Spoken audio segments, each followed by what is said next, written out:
And these ferries collect water quality samples automatically. We just share some of the water that comes in, that is drawn in for the cooling system of the ferries. And inside the ferries, down in the hold, we have sensors and we have collectors that collect water quality samples. Some of those samples, some of the results from those samples we know about right away because the sensors are sending the information via the internet and also by cell phone back to the laboratory.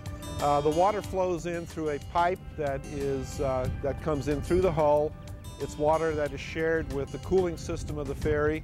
That water first flows through a sensor that is put into place. It's put into a tank essentially. That's that long sort of cylindrical pipe-like device. It has 6 different sensors on it that measures everything from water temperature, salinity, chlorophyll, which is the pigment that we measure the algae content by, turbidity, which tells us how clear the water is, and pH, the acidity of the water. Those sensors are continuously sending signals via the internet to the laboratory, telling us exactly what the conditions are. So we swap those sensors out about every week or so, and you can see from the footage that they do get some fouling on them. There's stuff that grows on them, so they need to be replaced, recalibrated.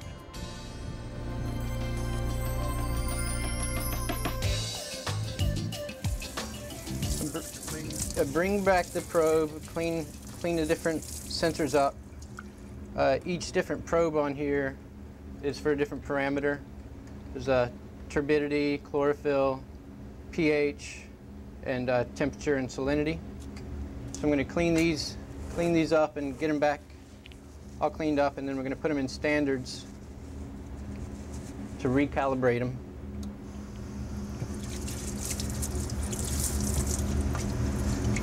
We try to get these out of the ships on a reasonable time basis so they don't foul up too often. The winter it doesn't take as long it takes a lot longer to foul up, but in the summertime, just like on your boat, a lot more stuff in the water. The other part of the system is what we call the carousel collector. It is a set of bottles that is inside of a cooling chamber. Those bottles collect water samples, discrete water samples at particular times and particular places during the course of the ferry trip.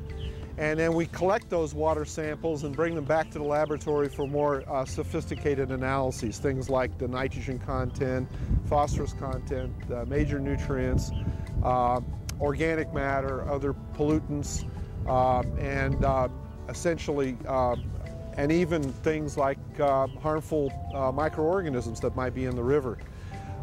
So it's essentially a 2-mode system. We have that flow-through sensor that's always sitting there collecting data, and then we swap out the bottles periodically. That's where the technicians come into play, and then they put new bottles on, and that happens every so often, every few days or so on the ferries. These ferries are out there from 5 a.m. till midnight, so they're catching pretty much everything that is going on in the river in terms of flow, water, nutrients, algae, conditions that might be worth reporting to the state environmental agencies in terms of potential algae blooms and how that might be related to fish kills. So the ferries are really a great investment for the state. The best thing about the ferries, from our perspective, is that they're free. You know, we really only need funds to maintain the sensors, to handle the data, and to analyze the samples in the laboratory. And with most water quality programs, the biggest expense is getting the boats and getting them out there and collecting, you know, with field crews. We don't have that expense with FerryMon. The other really good thing about FerryMon is that these ferries withstand very high winds and poor weather conditions, so they're really the first thing on the water and the last thing off the water. So when we get, for example, tropical storms and hurricanes, the ferries are really the most reliable sensors out there until they have to go off the water, which is not very often. So basically we're using the ferries as a fleet or a fleet of opportunity to do water quality sampling. And FerryMon is now being copied in other states. Well, one of the real valuable aspects of the ferries and having the ferries out there every day is that there are events that occur in the Neuse River that might be very short-lived events, things like an algae bloom that might only last a day or so. Those blooms can sometimes be very important in terms of explaining to us why a fish kill might be occurring or why there might be other aspects of water quality that we need to be concerned about. So having a day-to-day program to be able to assess these sort of blips that we see in the Neuse River gives us a tremendous amount of useful information that you would not be able to capture if you went out once a month or so or once every 2 weeks with a regular monitoring program. And this has given the state much better handle on linking things like nutrient inputs, weather changes, to things that people are concerned about, like fish kills and whether the water's safe to be in, and what the general water quality conditions are. From my desk, I'm able to keep an eye on the ferries. I have the GPS unit file here. The highlighted red shows when the ferries are moving, and then when they're sitting at the basin, they're not moving. And a different spreadsheet will show the temperature, salinity, chlorophyll. And this happens on a 3-minute basis, and the software is set up so that every 5 minutes it collects the latest values. So it's very up-to-the-minute real-time information from the ferries.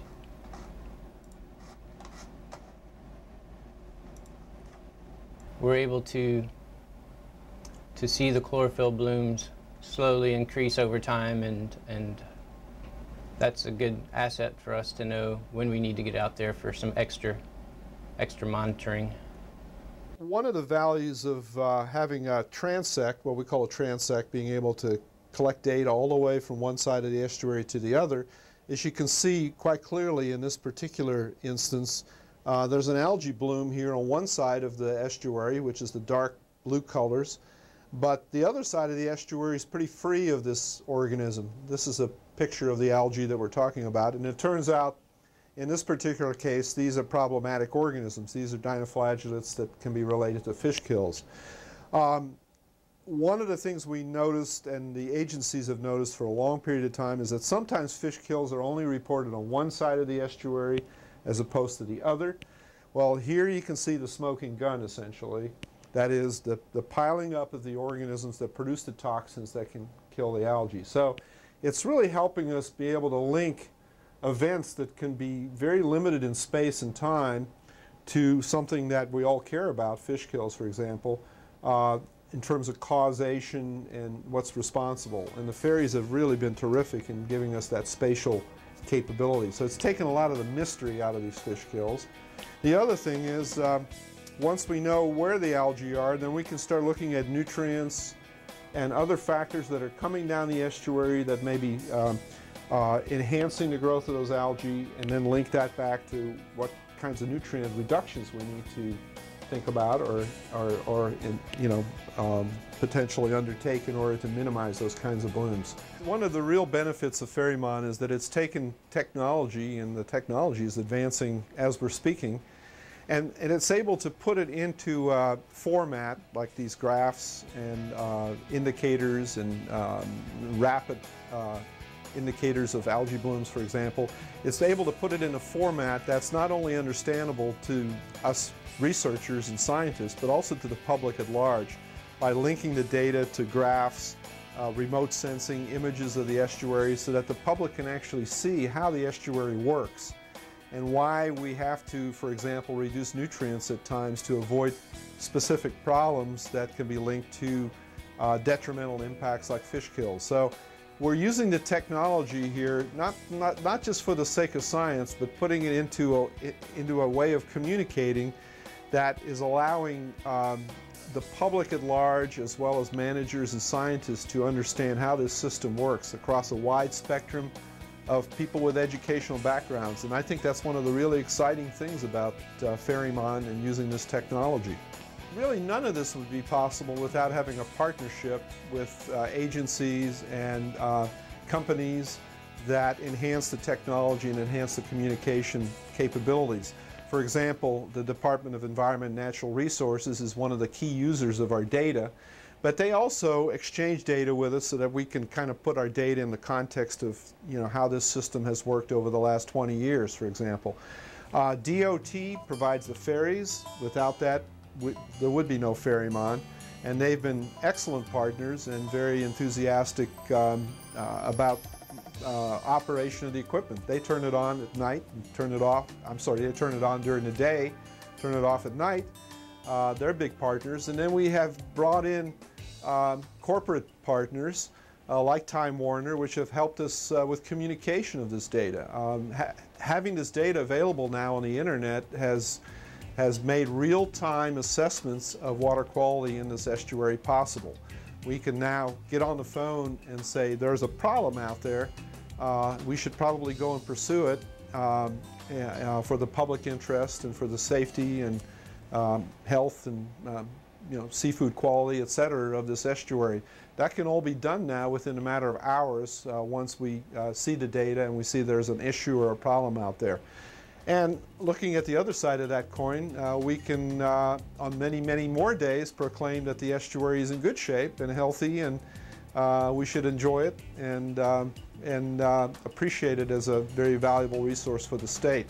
So having things available in real time has really enhanced both the science, the communication, and the ability to manage the system in a much better, more responsible way.